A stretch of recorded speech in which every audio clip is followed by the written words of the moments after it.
지금 일본은 이번 세계적인 악재의 판정을 받은 사람들이 폭발적으로 증가하고 있습니다. 이탈리아와 스페인 다음으로는 미국이 될 것이고 최악의 상황은 일본이 될 것이다 라는 예측이 맞아 들어가고 있는 상황입니다. 그렇다 보니 지금 일본에서는 왜 아베는 비상사태 선언을 하지 않는가 라는 여론이 높습니다. 그런데 아베는 비상사태 선언을 할 수도 없고 안 할 수도 없는 상황에 몰려 있습니다.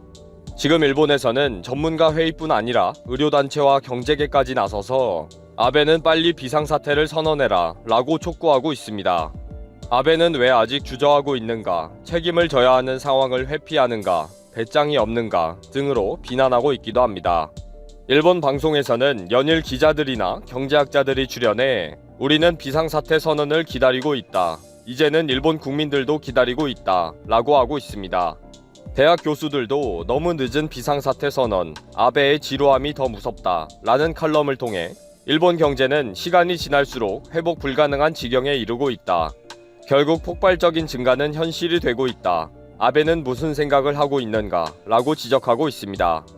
코이케 도쿄 도지사도 아베에게 비상사태 선언을 신속하게 내려주기를 바란다. 아베는 더 이상 미루지 말고 결단해야 한다 라고 인터뷰를 했습니다. 도쿄현은 이미 폭발적 증가를 보이고 있기 때문에 정부가 강제적인 통제를 해달라는 것입니다. 코이케 도쿄 도지사는 매일 긴급 기자회견을 통해 상황을 공개하고 위기의식을 심어주려고 노력하고 있습니다.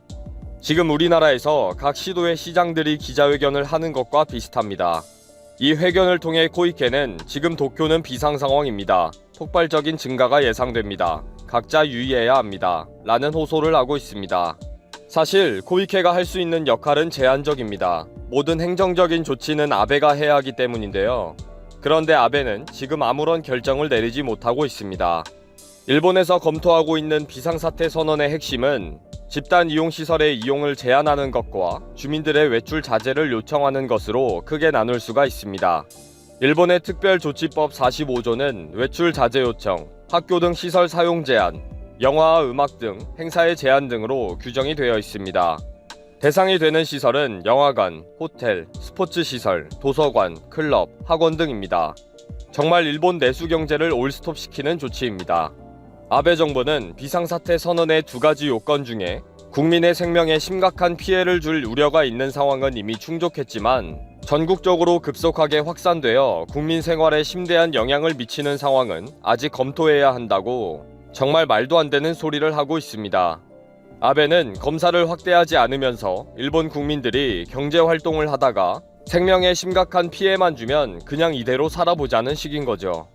아베는 비상사태 선언 단계는 아니다. 선포하더라도 도시 봉쇄는 절대 안 한다. 라는 말만 지금 몇 주째 하고 있습니다.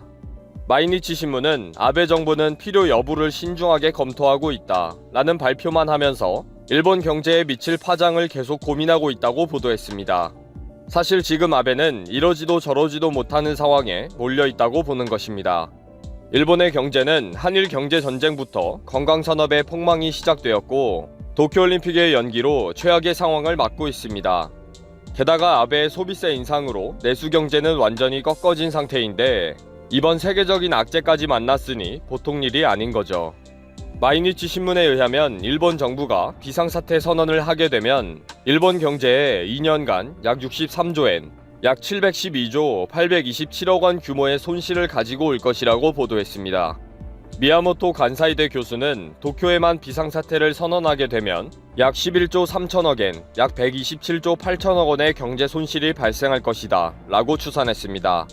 CNN의 분석대로 일본의 직장인들은 재택근무를 할 능력이 되지 않기 때문에 비상사태 선언으로 입게 될 경제적 손실은 엄청날 것으로 보입니다. 집단으로 모여서 회의를 하고 도장을 찍어야 업무가 진행이 되는데 재택근무를 하라고 하면 정말 아무 결정도 내리지 못하는 상황이라는 것입니다. 결국 비상사태 선언은 일본 경제 전체를 수습 불가능하게 만들 가능성이 높기 때문에 아베는 꼼수와 묘수를 찾고 있는데 결코 쉽지 않은 상황입니다. 외통수에 걸린 거죠.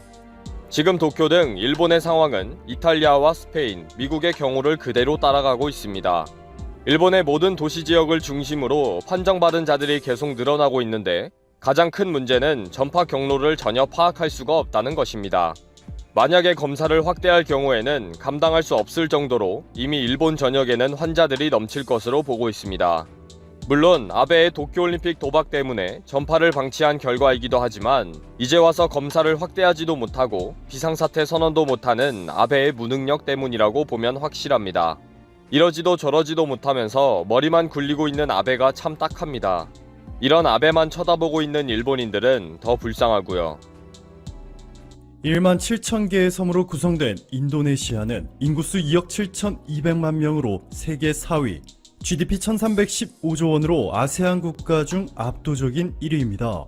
2, 3, 4위를 기록 중인 태국, 말레이시아, 싱가포르 GDP를 모두 합쳐야 비슷한 수준이죠. 전 세계가 인도네시아를 높게 평가하고 서로 빨리 진출하기 위해 치열한 경쟁을 하고 있는 이유는 이 때문만이 아닙니다. GDP가 이미 1000조 원을 넘었음에도 여전히 5%에 육박하는 높은 성장률을 기록 중인 데다가 2009년 금융위기 때 전 세계 경제가 곤두박질 쳤을 때도 여전히 4.5%가 넘는 GDP 성장률을 기록한 것을 보시면 확인할 수 있듯이 매우 안정적입니다. 개인 투자자건, 사모펀드 투자회사건, 국가건 관계없이 투자를 결정할 때 기대 수익률만큼 중요한 것이 바로 리스크 관리입니다. 그런데 인도네시아는 이 두 가지 요건을 모두 다 갖췄습니다. 돈을 벌 수 있는 아주 좋은 곳이다 보니 전 세계가 탐내고 있는 것이 전혀 이상하지 않은 상황인데요.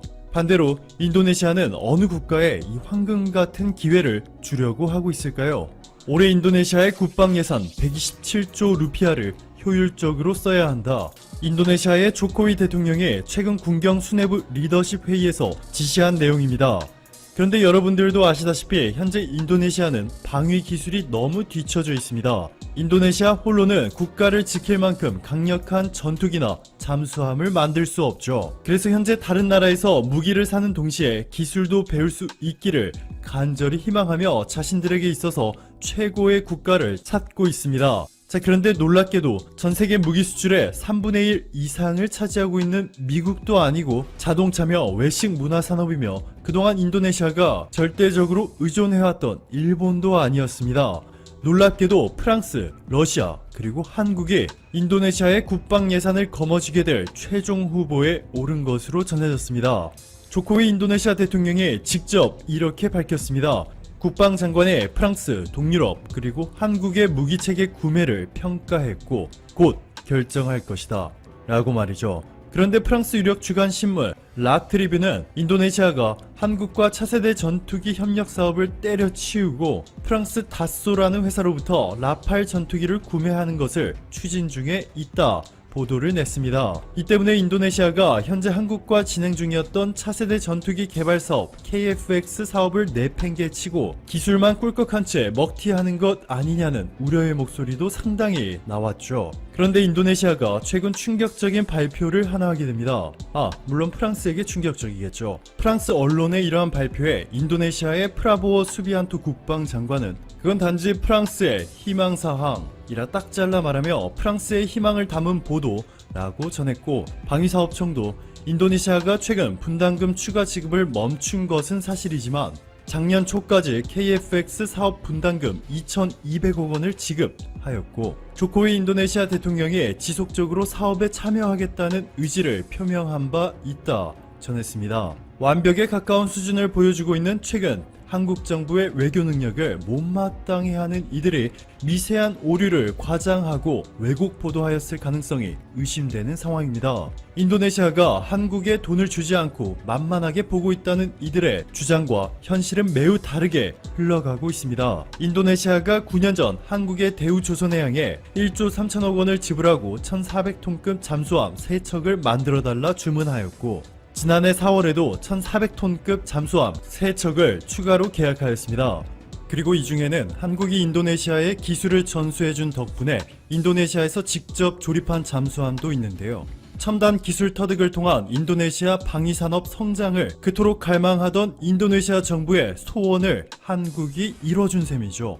잠수함 조립을 맡았던 인도네시아 국영조선소 PAL의 부디만 사장은 약 10년 동안 한국이 기술을 전수해준 덕분이라고 말했고 조코위 인도네시아 대통령은 직접 군함을 시찰하며 잠수함을 만들면서 기술까지 전수받은 것은 좋은 협업 모델이라 전했습니다. 게다가 인도네시아의 국영조선사 PAL이 이미 한국의 잠수함 설계에 맞춤형으로 대형 공장을 건설하였고, 인도네시아 기술자들 또한 한국으로부터 모든 기술을 교육받은 상태입니다. 즉 최근 잠수함을 12척까지 늘리겠다고 발표한 인도네시아가 한국이 아닌 프랑스나 러시아를 선택할 경우 공장을 새로 다시 지어야 하고 교육도 다시 받아야 하는데 비용 측면에서 인도네시아가 받을 손실을 고려한다면 말이 안 되는 시나리오죠. 우려와는 달리 인도네시아가 한국을 선택할 가능성이 매우 큰 상황입니다. 그렇다고 해서 인도네시아가 일본이나 미국이 아닌 한국을 선택한 것이 그렇게 놀라운 일은 아닙니다. 인도에 이어서 인도네시아와 세계에서 두 번째로 포괄적 경제 동반자 협정을 체결하는 데 성공한 대한민국 정부의 외교력과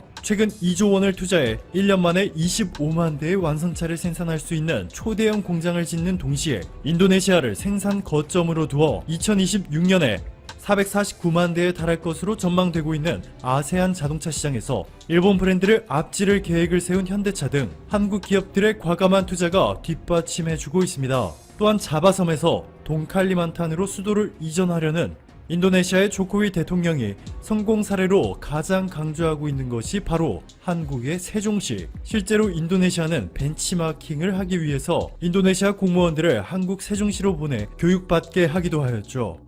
40조 원짜리 수도 이전 사업도 인도네시아가 오래전부터 진출해 있던 일본 기업들 대신 한국과 긴밀한 협력 관계를 구축하는 움직임을 보이고 있는데요. 이와 관련해서는 지금 보시는 이 영상을 통해 자세한 내용 확인하실 수 있습니다. 이미 한국에 대한 의존도가 하늘 높이 치솟고 있다는 것이고 인도네시아도 이를 충분히 인지하면서도 오히려 기뻐하고 있습니다. 인도네시아는 여러 가지 분야에서 한국을 벤치마킹하고 있고 한국을 발전 모델 국가로 생각한다 발표하였습니다.